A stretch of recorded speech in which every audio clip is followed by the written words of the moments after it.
We are back with another AQ World Infinity video. If I don't sound quite the same, it's because I am just getting over a cold and whatnot, so hopefully it won't be too bad.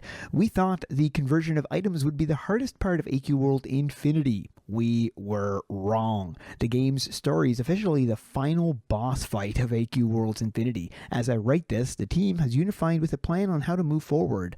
But that was not the case last week. This is the behind-the-scenes story of what it really takes to rebuild a game that millions of people love and care about.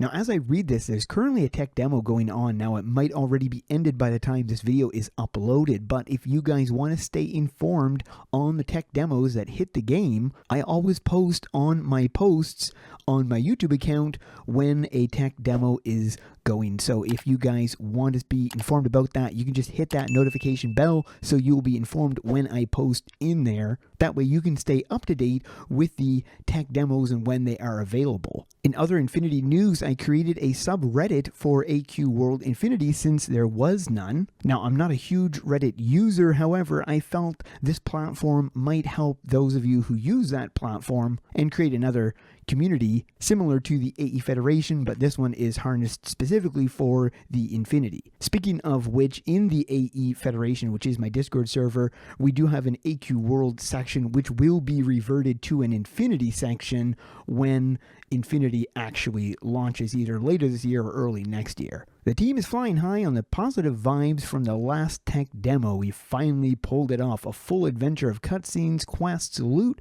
special boss fights, and a full set of starter classes. The game proved it was viable and, more importantly, fun. It was time for the big one. Time to start converting the whole freaking main story. But how should Infinity's story start? Seems like an innocent question.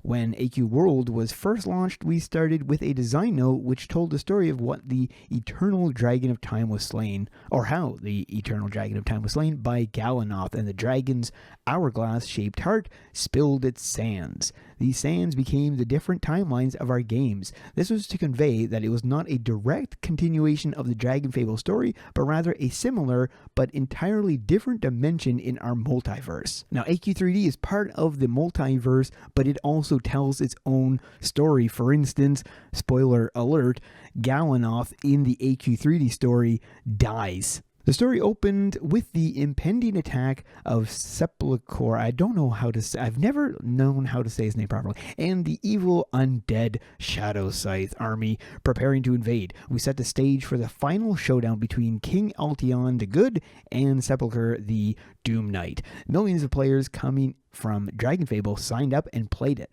What happened next was an unexpected villain, you know who, crashed a party and changed everything. Jaws dropped. There was equal parts fascination, outrage, and curiosity of what would happen next. Dragon Fable players knew who all of the characters were, but millions of others who learned about AQ Worlds through our TV commercials, ads, and word of mouth had no idea who these characters were. Maybe you were one of them. It must have felt like dropping into the middle of a TV show you had never seen before. I wrote the original story and knew this would be a problem moving forward. The intro of AQ Worlds was always one of the things that I wanted to go back and fix for new players. Infinity seemed like the perfect time to do it right, so I started drafting. One huge advantage AQ Worlds Infinity has over Dragon Fable is we can make scribble maps in entirely a few minutes to test an idea. So here is a scribble map, and I'm going to have a separate video showcasing the entire scribble maps, which is, I believe, part of the story, the intro. We can actually walk around the scribble maps. Stick quest when, and that is, they actually do have a kind of stick quest thing that they did, and oh man, if they ported that to mobile, would be so friggin' awesome. The goal of my intro was to match it to the comic book that we are also creating. The comic book is titled Gravelin and tells the AQ World story from Gravelin's eyes. The comic begins just before the undead invasion. It is weird that the comic has not released yet. I wrote the comic with Mehmet around the same time I was finished up Dungeons and Doom Knights. Gravelin was also an important part of that game's story. The comic was drawn by Alfred, who has gone mysteriously missing these past 2 months. Let me know if you hear from him.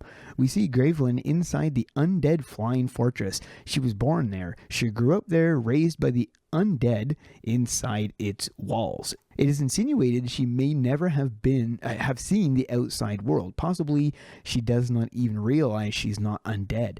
It is her birthday, a very special birthday. This is the day her powers will finally manifest, but something goes wrong, which leads her outside of the castle where things go worse. Encountering you, Twilly, Artix, Robina, Warlick, and Galanoth. And then we get an image of the comic, and this is really good graphics though on that. The Graveland Mistake. There was a number of major inconsistencies with the comic and the backstory quests found in AQ Worlds. Of course, there are huge inconsistencies between Dragon Fable and AQ Worlds timelines as well. Given the weekly release-driven structure of how we build our games and how many different writers work on them, it is an understandable issue to have. For example, Graveland first appeared in AQ Worlds. Her story developed and fan theories developed about who her mother was. Dragon Fable independently did a storyline which introduced baby Graveland. While cool, it definitely threw off her timeline and age from what it was intended to be. All of the core cast are roughly 18 to 25 years old. Notable exceptions are Ash Dragonblade and Princess Terra. Graveland's story was not the thing that sparked madness within the team. Nope, that honor goes to this guy. Dun, dun, dun, dun. Draketh is secretly one of AE's oldest characters. If you played the original AQ, he was a darkness dragon. If you played Dragon Fable, he was an exiled prince leading bandits to reclaim the mysterious father's crown.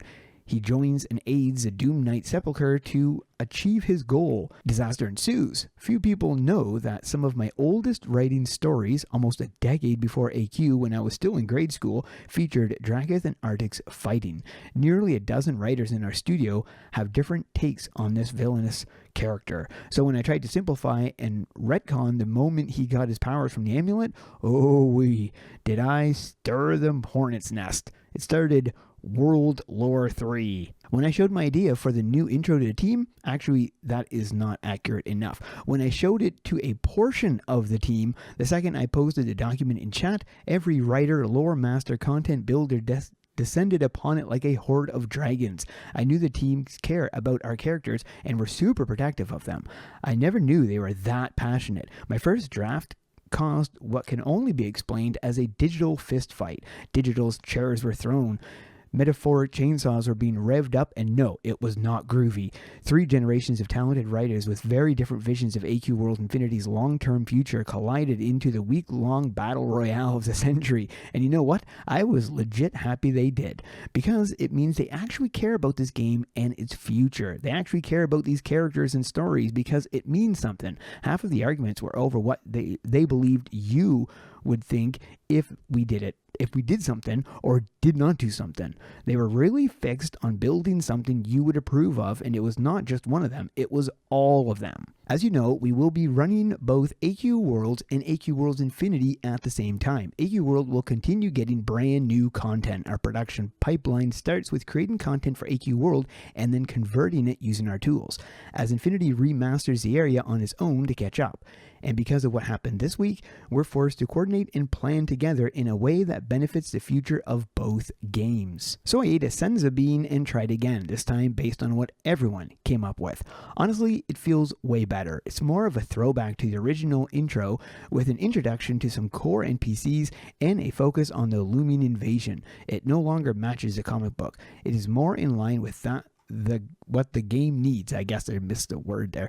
Both for you, other active players, and for brand new ones. There we go. So that's also equally important. I mean, it's great to cater to the current players of AQ Worlds, but since this is going to be coming on mobile, there are going to be a lot of new players who have never experienced AQ World or its story, so catering to new players will also be essential for the game's survival. JX started doing the art for the first part. Sorry, I went so long-winded on this post.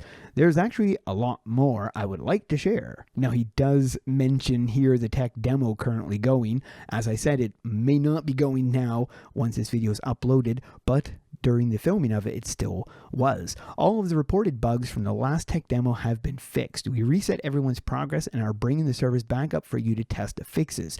Reams and Ghost are nearly complete redoing the Dragon's Lair, hopefully by next week. All of the emotes should be in and working now. We also we will forget to disable the old scribble map if you want to walk around it. As I mentioned at the beginning of the video, I will have a separate video on that scribble map. But there we go. That is the look in the World Lore 3. Hope you guys enjoyed. Thanks for watching and keep those swords swinging.